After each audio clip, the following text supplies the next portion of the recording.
हमको जनरली अपनी हेल्थ के बारे में नॉलेज होना बहुत ज़रूरी है।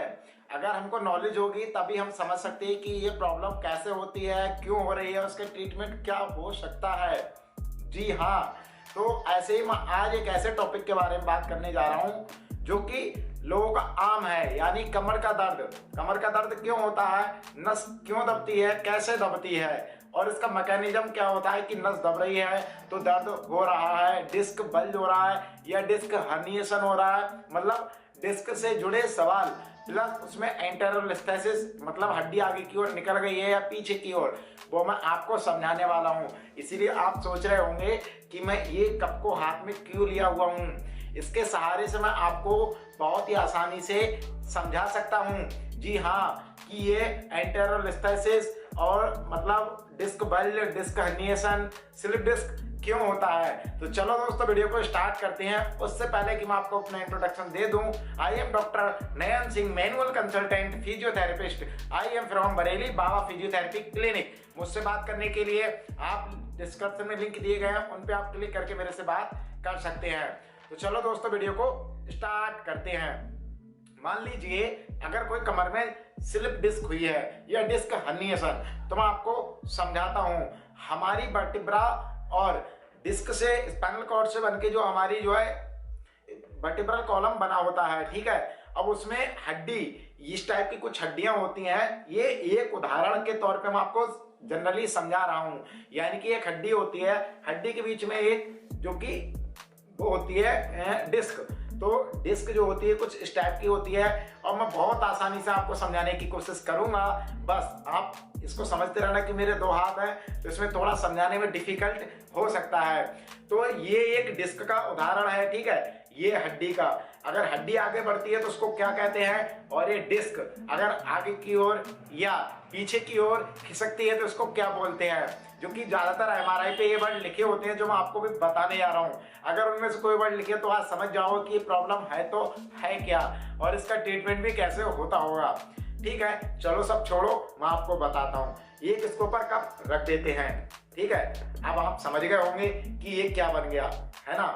समझ लो क्या बन गया ये, आप मेरे को बताएं क्या है। चलो अब ये जो है कुछ भी सही, ये एक डिस्क है पीली वाली, ऊपर गिलास, एक वर्टिब्रा है यानी हड्डी, जिसको हम अपना कहते हैं कि मेरा मन का खिसक गया, ऐसा कुछ बोलते हैं।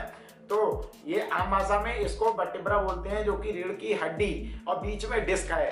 अगर ये आगे की ओर बढ़ती है, मान लीजिए हम जनरली मैं आपको समझा रहा हूँ, ये पीछे का हिस्सा मानो पीछे की ओर, ये सामने की ओर। अब मान लीजिए मेरे शरीर में कुछ ऐसे अभी हड्डी हैं, अभी मैं निकाल के दिखा रहा हूँ हाथ। मेरा शरीर कुछ इस टाइप का है बना हुआ, ठीक है। सभी जनरल सभी के ये ऐसे फिट होती है। सामने से जो प्लेन सरफेस होती है ये पेट की ओर होती है, और पीछे से जो निकले होते हैं हड्डियों के किनारे, जो कि हम अपने महसूस करते हैं कि उभरा हुआ भाग है, तो ये समझ लो हड्डी होती है, हड्डी। अब मैं आपको समझाता हूँ, झुकने वाले काम करते हैं तो ये कैसे निकलती है। तो पहले मैं आपको बता दूं स्लिप डिस्क होता क्या है। मान लीजिए आप झुकने वाले काम करते हो, मान लीजिए मैं ऐसे करके झुक रहा हूँ, ठीक है, ऐसे करके आगे की ओर अभी झुका। अब ऐसे आगे की ओर झुकोगे तो आगे की ओर ऐसे करके ही तो झुकोगे, जैसे मैं कब को समझा पा रहा हूँ। देखो ध्यान से देखना, ये डिस्क निकलेगी पीछे की ओर, ऐसे ही डिस्क निकलती है जैसे मैं आपको उदाहरण में समझा रहा हूँ। और पीछे की ओर नर्व रूट भी होते हैं, जैसे कि ये। अब मैं आगे की ओर खिसकाता हूँ दोनों को, देखो हम इस पे झुकते हैं आपस में, तो ये आगे की ओर नहीं पीछे की ओर निकलती है ज्यादातर। देख रहे हैं ना आप, पीछे की ओर ये मतलब गुब्बारा जो है, तो ये गुब्बारा जो है पीछे की ओर निकल रहा है। अब हम जब सीधे होते हैं तो ये जनरली नॉर्मल हो जाती है। अब ये नॉर्मल हो गई, अब हम फिर झुकेंगे, फिर ये पीछे की ओर जाके जो है ऐसे हो जाएगी। अब ज्यादातर होता क्या है कि ये जब पीछे की ओर जब हम झुकते हैं, कोई हैवी वजन उठाते हैं या हैवी वेट लिफ्टिंग करते हैं, तो ये पीछे की ओर ही ऐसे रह जाती है, ठीक है, और हम सीधे भी हो जाते हैं। पर इसमें दबाव बना रहता है, इसमें जो दबाव बना रहता है वो पीछे की ओर जो नस होती है, स्पाइनल कॉर्ड रूट होते हैं, उनको जो है कंप्रेस करती है ये, और कंप्रेस करती है तो हमारे पेन रेडिएटिंग होता है, यानी कमर से लेकर पैरों तक जाता है। कभी कभी सियाटिका भी इसका कारण बनता है। अब मैं चलो ये सब छोड़ता हूँ, इसको पीछे की ओर निकलती है तो इसको स्लिप डिस्क बोलते हैं। खाली निकलती है, अगर इसके बीच के रिंकल टूट जाते हैं और फ्लूइड इसके अंदर का बाहर निकल जाता है तो उसको बोलते हैं हर्निएटेड डिस्क। जी हाँ, बिल्कुल हर्निएटेड डिस्क बोलते हैं। अगर हड्डी मतलब हड्डी के जो डिस्क बीच में है ये पीछे की ओर अंदर से रिंकल तोड़ के बाहर को और फ्लोट निकल जाता है तो हर्निएटेड डिस्क बोलते हैं। ये कॉमन डिसीज हो जाती है, लेकिन हर्निएटेड डिस्क जो है तब होती है जब रिंकल टूट जाते हैं बहुत ज्यादा, वरना तो डिस्क बल्जी होता है और स्लिप डिस्क। अब बात करता हूँ एंटेरोलिस्थेसिस, यानी हड्डी पीछे की ओर बढ़ती है, यानी ऐसे ऐसे हो जाती है। आपने देखा होगा एमआरआई में हड्डी यहाँ की यहाँ, ये नॉर्मल नहीं है, पीछे की ओर है या आगे की ओर है। तो ये क्या होता है मैं आपको बताता हूँ। एक एंटेरोलिस्थेसिस होता है, एक रेट्रो या पोस्टेरोलिस्थेसिस होता है, स्पॉन्डाइलोलिस्थेसिस भी होता है। स्पॉन्डाइलोलिस्थेसिस और एंटेरोलिस्थेसिस होता है आगे की ओर वर्टिब्रा का निकल जाना।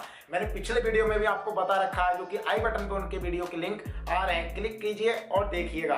तो ये आगे की ओर जब हड्डी ऐसे करके निकल जाती है, देखिएगा अभी नॉर्मल है ये, अब आगे की ओर हड्डी निकल गई और डिस्क को भी आगे ले गई, तो ये एंटेरोलिस्थेसिस कहलाएगा।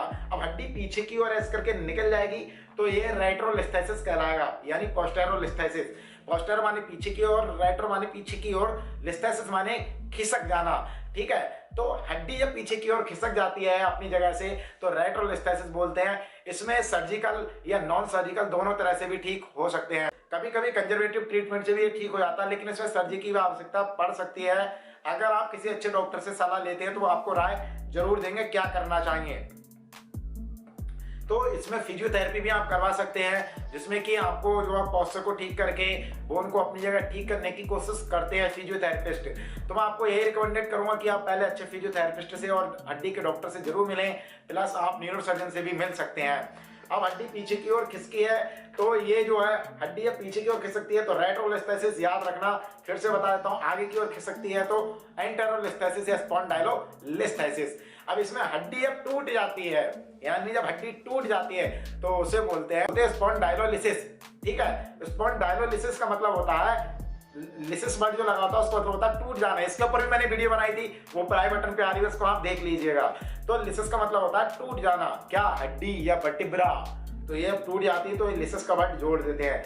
अब इसको टूट जाती है तो ये लिसिस वर्ड जोड़ देते हैं। और मैंने इससे पहले सारे वीडियो वैसे बना रखे हैं, आई बटन पे भी आ रहा होंगे। बहुत लोगों के सवाल आते हैं मेरे पास, व्हाट्सअप करते हो आप लोग, इंस्टाग्राम करते हो, फेसबुक करते हो कि मेरी ये रिपोर्ट है, इसमें बताइए सर क्या हुआ है। तो मैं आपको फ्री ऑफ कॉस्ट बताने की कोशिश करता हूँ। आप मेरे से डायरेक्टली 1-to-1 भी कर सकते हो, जो कि मेरा व्हाट्सअप ग्रुप या इंस्टाग्राम आईडी, फेसबुक आईडी का लिंक डिस्क्रिप्शन में मिल जाएगा। तो इस वीडियो को लाइक कीजिएगा और चैनल को सब्सक्राइब। अगर अभी भी आपका कोई सवाल है, कोई क्वायरी है जो कि अभी सॉल्व नहीं हुई हो, तो आप कमेंट में करके बता सकते हैं। उम्मीद करता हूं मैंने आपको सही से समझाया होगा और वीडियो आपके समझ में भी आया होगा। इस वीडियो को लाइक, चैनल को सब्सक्राइब कीजिएगा। हम मिलते हैं नए वीडियो के साथ में, तब तक के लिए चलते हैं दोस्तों। जय हिंद, वंदे मातरम, अपना रखिए।